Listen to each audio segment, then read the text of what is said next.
Now, when you get brake fluid, you can get all kinds of different kinds. You can get bright red, bright blue, other colors. It can be really convenient to change color when you change your brake fluid, because that way you actually know when you're bleeding at the other end.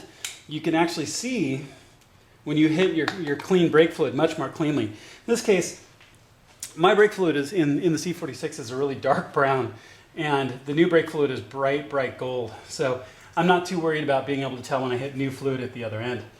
So I'm going to pour this in really carefully. So I've got two, in this case, I've probably got more than I need.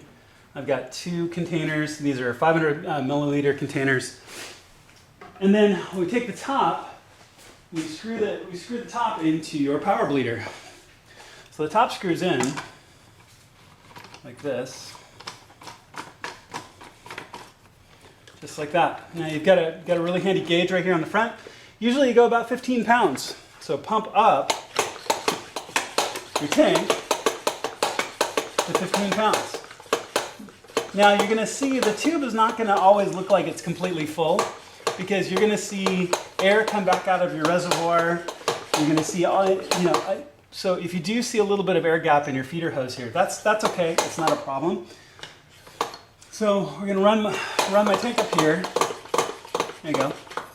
It's 15 pounds right there. So that should be good.